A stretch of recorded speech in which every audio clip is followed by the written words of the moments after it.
সংখ্যালঘু। এই দেশে সংখ্যালঘু মানে জন্মগ্রহণ করাটা হলো আমাদের পাপ। আমার ভাই এই যে চন্দ্রচন্দ্র সরকার গত 26/1/2025 সালে খাগড়াছড়ি পুলিশ সুপার কর্তৃক তাকে ক্লোজ করে, কিন্তু এই মামলায় তার এরেস্ট দেখানো হয়েছিল ট্রাইব্যুনাল কর্তৃক 28/1/2025 তারিখে। আর এখানে মূলত হলো আমার ভাই যেদিকে ডিউটি করে, ওনার ডিউটি ছিল রামপুরা টিভি ভবনের 3 নম্বর গেটে, যেটা আপনারা তার প্রমাণ পাবেন। এই মামলার যত ডকুমেন্ট, সব ডকুমেন্ট প্রসিকিউশন পক্ষই উত্থাপন করতে, আমরা কোনো ডকুমেন্ট কিছু দেই নাই। ওই প্রসিকিউশনের ডকুমেন্ট প্রেক্ষিতে এই মামলা পুরো বিচার কার্যক্রম পরিচালিত হয়েছে, আমরা সেটাই মেনে নিছি। এখন এই মামলার সিডিআর এর টোটাল যে সিডিআরটা জমা দিতে হইল প্রসিকিউশন পক্ষ।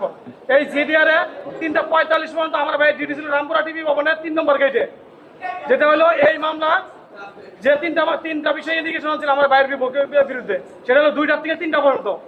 2টা থেকে 3টা পর্যন্ত যদি ওই মামলাগুলো অকারেন্সগুলো হয়ে থাকে, তাহলে আমার ভাই 3:45 পর্যন্ত রামপুরা টিভি ভবনে, তাহলে সে ওই মামলা কিভাবে সে অকারেন্সগুলি করলো।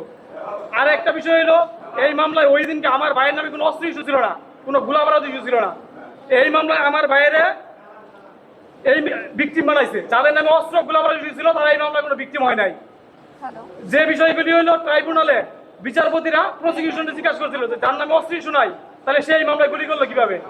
যার সিডিআর লোকেশন দেখাচ্ছে 3:45-এ, তাহলে সে এইখানে অকারেন্স করলো কিভাবে। প্রসিকিউশন পক্ষে কোনো উত্তর দিতে পারে নাই, তারা চুপ ছিল। তাহলে এই মামলায় আজকে আশ্চর্যজনক একটা বিচার হইলো যে আমার ভাইয়ের সাজা দিল হইলো 20 বছর। আজকে মূলত হইলো এটা না, মূলত হইলো আমরা হইলাম সংখ্যালঘু। এই দেশে সংখ্যালঘু মানে জন্মগ্রহণ করাটা হইলো আমাদের পাপ।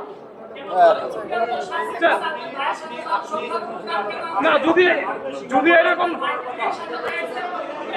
আমার বাইরে যে আমার বাইরে 24 ঘন্টা 48 ঘন্টা 26 তারিখ থেকে সে হইলো 28 তারিখ সে কোথায় ছিল, তাহলে এই 24 ঘন্টা 48 ঘন্টা সে কোথায় ছিল।